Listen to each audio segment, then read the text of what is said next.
첼라에 치유하는 성서 읽기.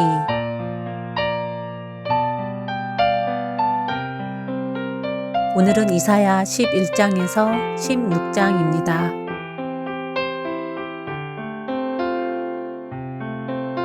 이사야 11장.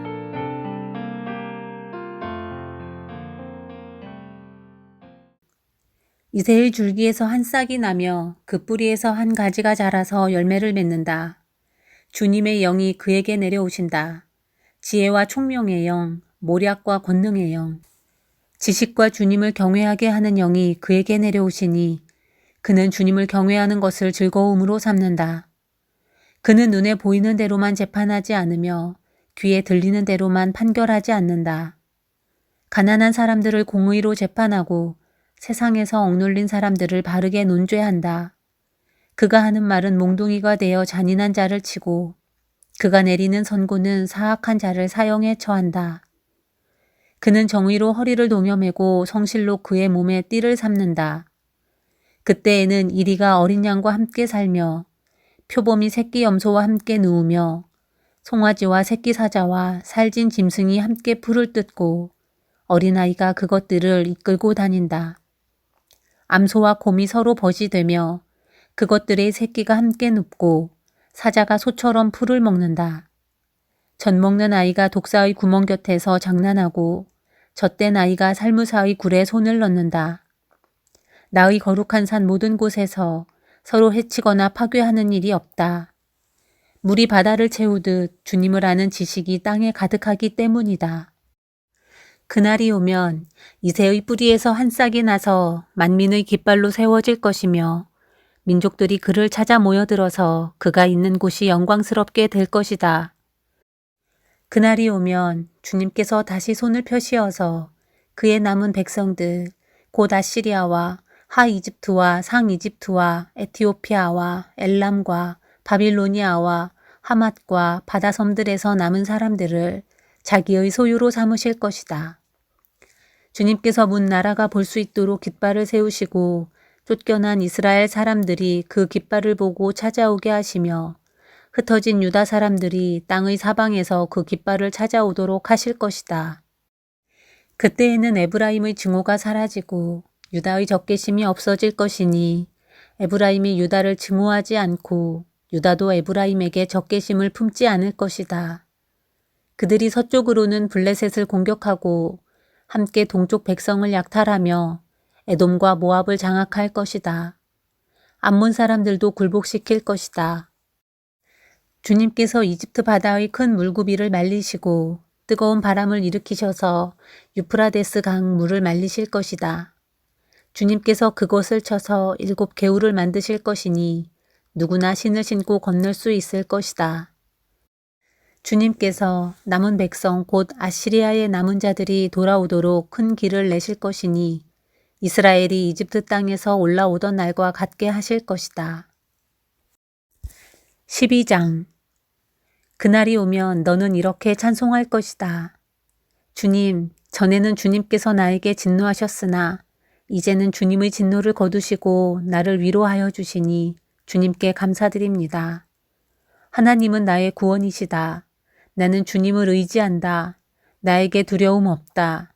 주 하나님은 나의 힘, 나의 노래, 나의 구원이시다. 너희가 구원의 우물에서 기쁨으로 물을 기를 것이다. 그날이 오면 너희는 또 이렇게 찬송할 것이다. 주님께 감사하여라. 그의 이름을 불러라. 그가 하신 일을 만민에게 알리며 그의 높은 이름을 선포하여라. 주님께서 영광스러운 일을 하셨으니 주님을 찬송하여라. 이것을 온 세계에 알려라. 시온의 주민아, 소리를 높여서 노래하여라. 너희 가운데 계시는 이스라엘의 거룩하신 분은 참으로 위대하시다. 13장. 다음은 아모스의 아들 이사야가 바빌론을 두고 받은 엄한 경고의 예언이다. 너희는 벌거숭이가 된 산 위에 공격 신호 깃발을 세우고 소리를 높여서 용사들을 소집하여라. 바빌론의 존귀한 자들이 사는 문들로 그 용사들이 쳐들어가도록 손을 들어 공격 신호를 보내라. 나는 이미 내가 거룩히 구별한 사람들에게 명령을 내렸고 나의 분노를 원수들에게 쏟아 놓으려고 사기가 충천한 나의 용사들을 불렀다. 저 소리를 들어보아라. 산 위에서 웅성거리는 소리다. 저 소리를 들어보아라. 무리가 떠드는 소리다. 저 소리를 들어보아라. 나라들이 소리치고 나라들이 모여서 떠드는 소리다.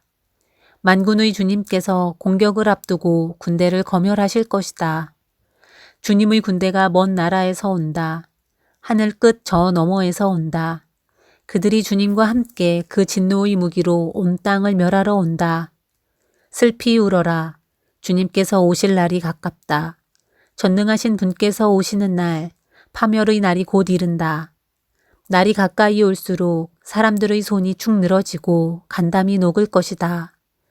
그들이 공포에 사로잡히고 괴로워하고 아파하는 것이 해산하는 여인이 몸부림치듯 할 것이다. 그들은 놀라 서로 쳐다보며 공포에 질릴 것이다. 주님의 날이 온다. 무자비한 날, 진노와 맹렬한 분노의 날, 땅을 황폐하게 하고 그 땅에서 죄인들을 멸절시키는 주님의 날이 온다. 하늘의 별들과 그 성자들이 빛을 내지 못하며 해가 떠도 어둡고 달 또한 그 빛을 비치지 못할 것이다. 내가 세상의 악과 흉악한 자들의 악행을 벌하겠다. 교만한 자들의 오만을 꺾어놓고 포악한 자들의 거만을 낮추어 놓겠다. 내가 사람들의 수를 순금보다 희귀하게 만들고 오빌의 금보다도 드물게 만들겠다. 하늘이 진동하고 땅이 흔들리게 하겠다. 만군의 주님께서 진노하시는 날에 그 분노가 맹렬히 불타는 날에 이 일이 이루어질 것이다. 바빌론에 사는 외국 사람들은 마치 쫓기는 노루와 같이 모으는 이 없는 양떼와 같이 각기 제 민족에게로 돌아가고 제 나라로 도망칠 것이다. 그러나 눈에 띄는 자마다 모두 창에 찔리고 잡히는 자마다 모두 칼에 쓰러질 것이다. 그들의 어린 아이들은 그들이 보는 데서 메어 쳐져 갈기갈기 찢어지고 그들의 집은 약탈을 당하며 그들의 아내는 강제로 추행을 당할 것이다. 내가 메대 사람들을 불러다가 바빌론을 공격하게 하겠다. 메대 군인들은 은 따위에는 관심도 없고 금 같은 것도 좋아하지 않는다. 그들은 활로 젊은이들을 쏘아 갈기갈기 찢어 죽이며 갓난아기를 가엾게 여기지 않고 아이들을 불쌍히 여기지 않는다. 나라들 가운데서 가장 찬란한 바빌론, 바빌로니아 사람의 영예요. 자랑거리인 바빌론은 하나님께서 멸망시키실 때에 마치 소돔과 고모라처럼 될 것이다. 그곳에는 영원토록 사람이 살지 못하며 오고 오는 세대에도 사는 사람이 없을 것이다. 떠돌아다니는 아랍 사람도 거기에는 장막을 치지 않으며 목자들도 거기에서는 양떼에게 풀을 뜯기지 않을 것이다. 거기에는 다만 들짐승들이나 뒹굴며 사람이 살던 집에는 부르짖는 짐승들이 가득하며 타조들이 거기에 깃들이며 사냥들이 그 폐허에서 뛰어놀 것이다. 화려하던 궁전에서는 승냥이가 울부짖고 화려하던 신전에서는 늑대가 울 것이다. 그때가 다가오고 있다. 그날은 절대로 연기되지 않는다. 14장 주님께서 야곱을 불쌍하게 여기셔서 이스라엘을 다시 한번 선택하시고 그들을 고향 땅에서 살게 하실 것이다. 그때의 외국 사람들도 그들에게 와서 야곱의 결례와 함께 살 것이다. 여러 민족이 이스라엘 사람의 귀향을 도울 것이며 이스라엘 백성은 주님께서 주신 땅에서 외국 사람을 남종과 여종으로 부릴 것이다. 이스라엘은 자기들을 사로잡았던 자들을 사로잡고 자기들을 억누르던 자들을 다스릴 것이다. 주님께서 너희에게서 고통과 불안을 없애주시고 강제 노동에서 벗어나서 안식하게 하실 때에 너희는 바빌론 왕을 조롱하는 이런 노래를 부를 것이다. 웬일이냐 폭군이 꼬꾸라지다니 그의 분노가 그치다니 주님께서 악한 통치자의 권세를 꺾으셨구나. 악한 통치자의 지팡이를 꺾으셨구나. 화를 내며 백성들을 억누르고 또 억눌러 억압을 그칠 줄 모르더니 정복한 민족들을 억압해도 막을 사람이 없더니 마침내 온 세상이 안식과 평화를 누리게 되었구나. 모두들 기뻐하며 노래 부른다. 향나무와 레바논의 백향목도 내가 망한 것을 보고 이르기를 내가 엎어졌으니 이제는 우리를 뵈러 올라올 자가 없겠구나 하며 기뻐한다. 땅 밑의 스올이 내가 오는 것을 반겨 맞으려고 들떠있고 죽어서 거기에 잠든 세상 모든 통치자의 망령을 깨우며 한때 세상을 주름잡던 그 왕들을 깨운다. 그 망령들이 너에게 한마디씩 할 것이다. 너도 별 수 없이 우리처럼 무력해졌구나. 우리와 똑같은 신세가 되었구나. 너의 영화가 너의 검은 고 소리와 함께 스올로 떨어졌으니 구더기를 요로 깔고 지렁이를 이불로 덮고 있구나. 웬일이냐 너 아침의 아들 새벽별아 내가 하늘에서 떨어지다니. 민족들을 짓밟아 맥도 못 추게 하던 내가 통나무처럼 찍혀서 땅바닥에 나뒹굴다니. 내가 평소에 늘 장담하더니 내가 가장 높은 하늘로 올라가겠다. 하나님의 별들보다 더 높은 곳에 나의 보좌를 두고 저 멀리 북쪽 끝에 있는 산 위에 신들이 모여있는 그 산 위에 자리 잡고 앉겠다. 내가 저 구름 위에 올라가서 가장 높으신 분과 같아지겠다 하더니 그렇게 말하던 내가 스올로 땅 밑 구덩이에서도 맨 밑바닥으로 떨어졌구나. 너를 보는 사람마다 한때 왕노릇하며 너를 두고 생각에 잠길 것이다.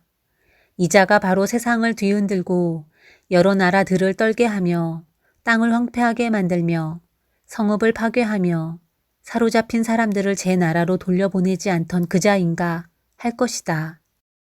다른 나라의 왕들은 모두 화려한 무덤에 누워 있는데 너는 무덤도 없이 오물처럼 버려져 칼에 찔려 죽은 군인들의 시체 더미 밑에 깔려 있다가 지하세계의 밑바닥으로 내려갈 것이다.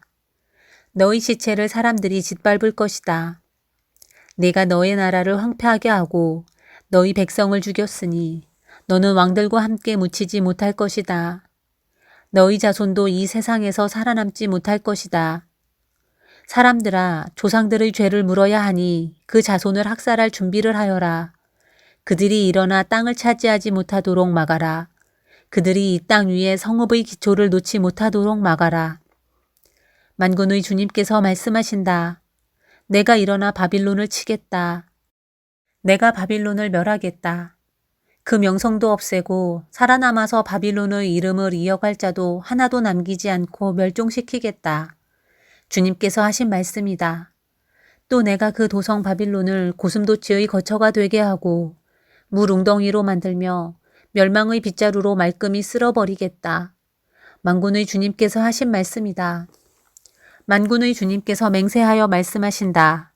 내가 계획한 것을 그대로 실행하며 내가 뜻한 것을 그대로 이루겠다. 내가 나의 땅에서 아시리아 사람들을 으스러뜨리고 나의 산 위에서 그들을 밟아버리겠다. 그들이 나의 백성에게 메운 멍에를 내가 벗겨주겠다.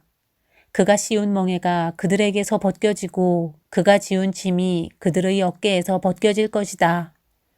이것이 주님께서 온 세계를 보시고 세우신 계획이다. 주님께서 모든 민족을 심판하시려고 팔을 펴셨다. 만군의 주님께서 계획하셨는데 누가 감히 그것을 못하게 하겠느냐. 심판하시려고 팔을 펴셨는데 누가 그 팔을 막겠느냐. 아하스 왕이 죽던 해에 주님께서 다음과 같은 경고의 말씀을 하셨다.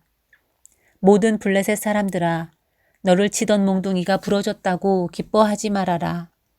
뱀이 죽은 자리에서 독사가 나오기도 하고 그것이 낳은 알이 날아다니는 불뱀이 되기도 한다. 나의 땅에서는 가난한 사람들이 배불리 먹고 불쌍한 사람들이 평안히 누워 쉴 것이다.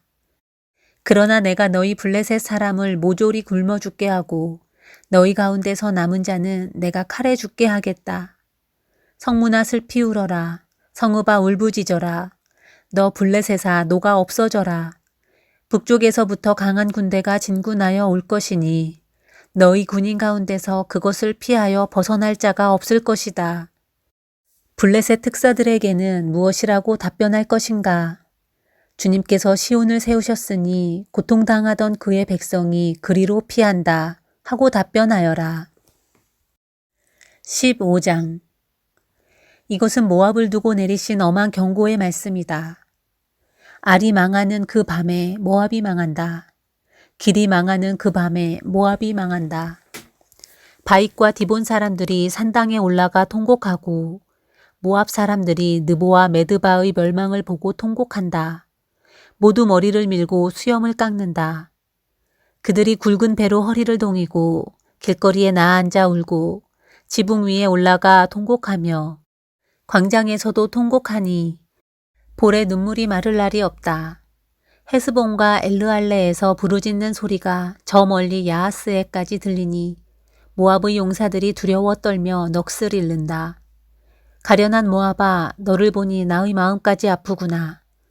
사람들이 저 멀리 소알과 에글라 슬리시아까지 도망치고 그들이 슬피 울면서 루잇 고개로 오르는 비탈길을 올라가고 호로나임 길에서 소리 높여 통곡하니 그들이 이렇게 망하는구나. 니무림 샘들이 말라서 메마른 땅으로 바뀌고 풀이 시들고 초목이 모조리 사라지고 푸른 것이라고는 하나도 볼 수가 없구나. 그러므로 그들이 남겨놓은 것과 쌓아놓은 재물을 가지고 버드나무 개울을 건넌다.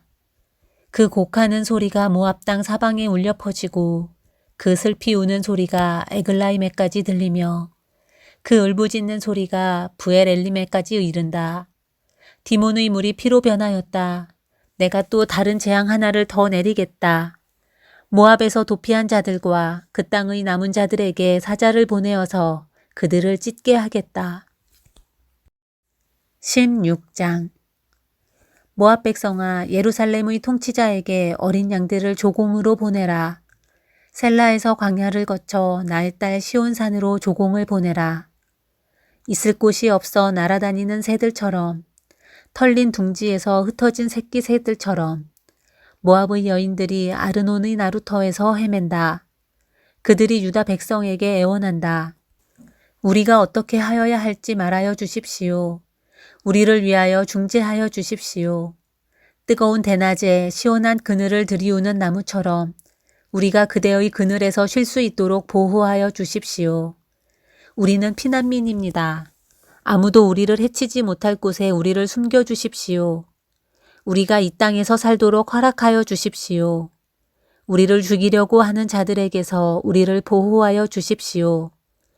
폭력이 사라지고 파괴가 그치고 압제자들이 이 땅에서 자취를 감출 것이다.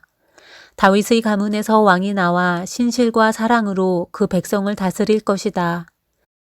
옳은 일이면 지체하지 않고 하고 정의가 이루어지는 것을 보여줄 것이다. 유다 백성이 대답한다. 우리는 모압이 교만하다는 소문을 들었다. 그들이 매우 교만하고 오만하고 거만하여 화를 잘 내지만 사실 그들은 허풍뿐이라는 것도 들어서 알고 있다.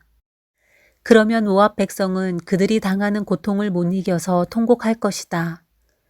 기라렛에서 늘 먹던 건포도빵을 그리워하며 슬피 울 것이다. 헤스본의 밭과 신마의 포도원이 황무지가 되다니 여러 나라의 군주들이 즐겨 마시던 포도주의 산지가 아니던가. 한때는 포도나무 가지가 저 멀리 야스엘에까지 뻗어나가고 동쪽으로는 광야에까지 퍼져나가고 서쪽으로는 그 싹이 자라서 사해 너머로까지 뻗어가더니 야스엘이 울듯이 내가 통곡한다. 말라 비틀어진 신마의 포도나무를 두고 통곡한다. 헤스보나 엘르알레야, 나의 눈물이 너를 적신다. 여름 과일과 농작물을 거두는 너의 흥겨운 소리가 너에게서 그쳤구나. 이제 기름진 밭에서 기쁨도 사라지고 즐거움도 사라졌다. 포도원에서 노랫소리가 나지 않고 기뻐 떠드는 소리도 나지 않고 포도주 틀에는 포도를 밟는 사람도 없다. 내가 그 흥겨운 소리를 그치게 하였다. 모압을 생각하니 나의 심장이 수금줄이 튀듯 떨리고 기라레셋을 생각하니 나의 창자가 뒤틀린다. 모압 백성이 산당에 올라가서 제사를 드리고 그 성소에 들어가서 기도해도 아무 소용이 없을 것이다. 이것이 전에 주님께서 모압을 두고 하신 말씀이다. 그러나 이제 주님께서 다시 이렇게 말씀하신다. 3년 기한으로 머슴살이를 하게 된 머슴이 그 횟수를 세듯이 이제 내가 3년을 샌다. 3년 안에 모압의 영화가 그 큰 무리와 함께 모두 능욕을 당할 것이며 남은 사람이라야 얼마 되지 않아 보잘것이 없을 것이다.